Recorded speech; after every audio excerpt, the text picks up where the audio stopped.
Hey everybody, I'm Cahlen Lee, and today I'm going to be answering the question, what is a wizard? So we all have ideas nowadays about what a wizard is, and it tends to relate to things that we see in movies or in video games, and so it's more on the kind of fantastical area of things, like using magic, like shooting lightning bolts out of your hand and things like that.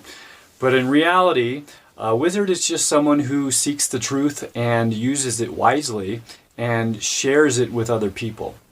So I actually like to condense that down to a wizard seeks truth and shares it. So let's talk about the first aspect, which is seeking truth. So truth is always going to be advantageous, even if it can be kind of hard to deal with. Sometimes truth is difficult to process and sometimes horrible. But ultimately, in the end, you can't make decisions in a way which is going to benefit yourself and others if you don't know what the truth is. So a wizard commits to knowing what that truth is. Now, a wizard has a counterpart. A sorcerer is what I would call it, is someone who seeks truth and then keeps it to themselves in order to gain an advantage over others. And that's basically the difference between those two paths. So a wizard seeks truth and then shares it with other people, and sharing doesn't necessarily mean like telling other people about it, but means using it in a way which benefits the other people, and I would call that sharing. Sometimes the truth is something that not everybody can handle, especially when it comes to certain topics, so it wouldn't necessarily be wise to share that with someone, but you can still act in a way in relation to that person which is going to be beneficial to them, even though they may not know what you know about it. So let's talk about the second part of the definition of wizard that I'm using here, and that is that they use the information that they have gained wisely or with wisdom. And that's actually the etymology of the word wizard. It has the word wise in it. And so to me, wisdom is basically doing things in accordance with natural law. Basically that you understand that there is a law which is working in this world, and it basically comes down to do no harm, or I guess you could say the golden rule. So do unto others as you would want done to yourself, or you can put it another way, don't do unto others as you wouldn't want done to yourself. So basically, wisdom just means doing things in a way which is going to be beneficial to yourself and others as well. Now again, a sorcerer is not going to use information in accordance with natural law. They're going to do the opposite. They're going to gather knowledge, and then they're going to keep it to themselves, and they're going to manipulate the world using the ignorance of the people of the world to shape it in a way which is beneficial for them, but not necessarily beneficial for other people. So let's talk a little bit about why it's important to share information that you've gained which benefits you with other people. So just to give a really kind of, I guess, crude example, you could think of someone who maybe is very naive and doesn't understand that gravity is in effect, and they are going to go walk off a cliff because they don't realize that that's going to be harmful to them. You can think, for example, of a child or something like that who hasn't come to that realization. Now, you can watch this person walking towards the cliff, know that they don't know that they're going to fall and hurt themselves or die if they continue down that path. And the only reason they're going to do that is because they don't know something and you do know it. Now, in that position, a wizard is going to inform that person, assuming they can handle the knowledge. In this case, I'm sure most people can handle the fact about gravity. They're going to inform the person of the danger that they're in so that they don't end up getting harmed. Now, a sorcerer is someone who may just say, well, it's not my responsibility to tell this person that they don't know that they're going to fall off the cliff. And so they would absolve themselves of more moral responsibility and say, well, it's this person's choice. It's not my fault they don't know this. And maybe not tell them or not try and prevent them from walking off the cliff.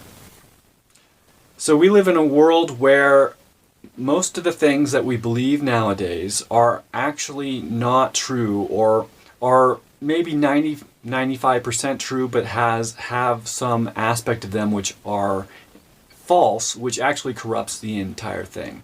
So I mean, I would say that our world is currently ruled by sorcerers and has been for probably several thousand years, if not more. So just to give a brief example of this, let's take the disease of cancer. So people get cancer all the time, and it's actually very easy to prevent cancer if you know what's going on. And also, if you get cancer, it's very easy to cure it. And we've actually known how to cure cancer for a very long time.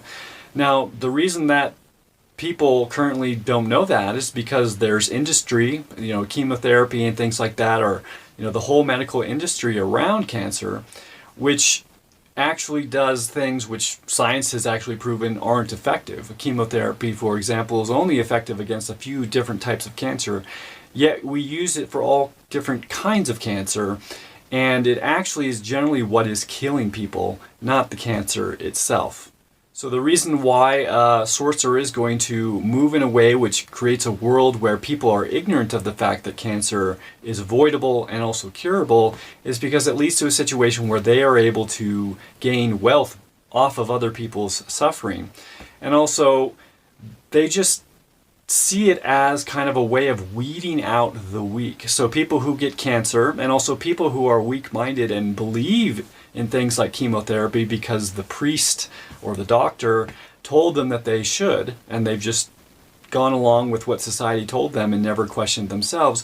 These are people who should be weeded out of the gene pool and removed from the world. So that's the way a sorcerer sees it.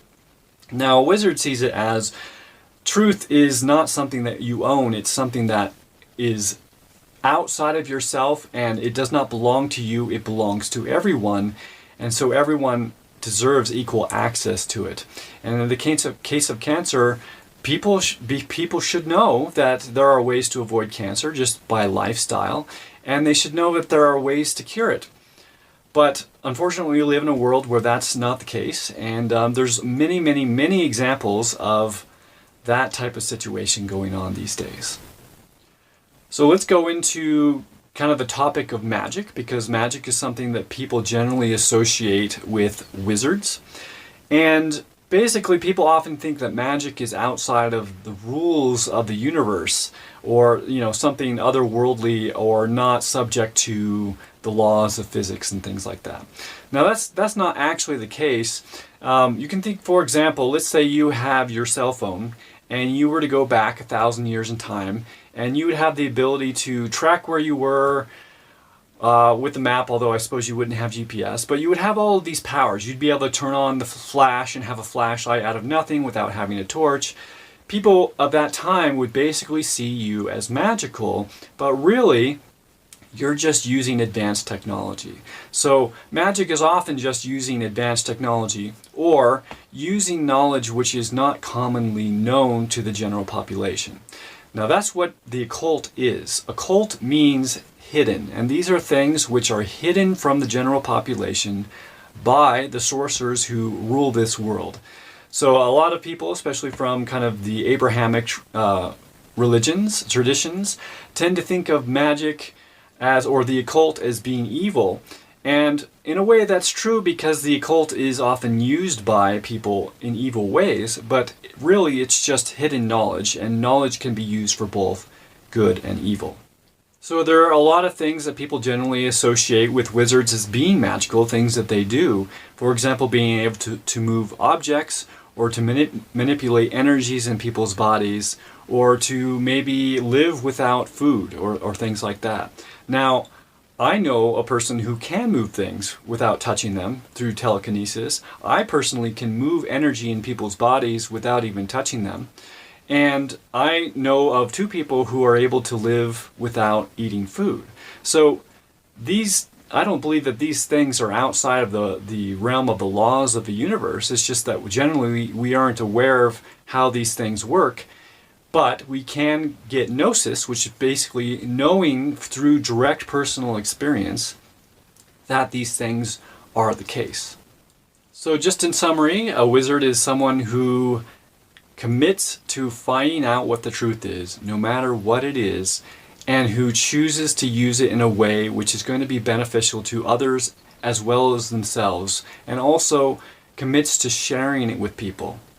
Now I've chosen that path for myself, and it's not always the easiest thing to do. Sometimes it's hard to share things with people because people reject the truth that makes them feel uncomfortable. They prefer to believe things which are not true but make them feel better about their situation and themselves. So I say, even if not very many people are listening, it's still my responsibility to share it, and so that's what I do, and that's why I make these videos, because as I learn and benefit, I feel it is my responsibility to share that with all of you. So that's my answer to the question, what is a wizard? I hope you enjoyed it, and thanks for watching, and I'll see you next time.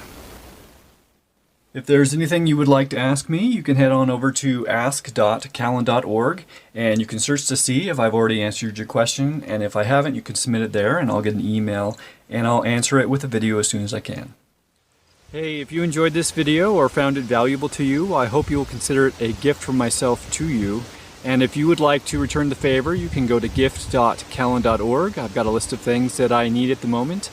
And in return, I offer a free coaching session to anyone who donates something to me. So if you want to learn more about the coaching stuff, you can go to coach.cahlen.org. Thanks again for watching.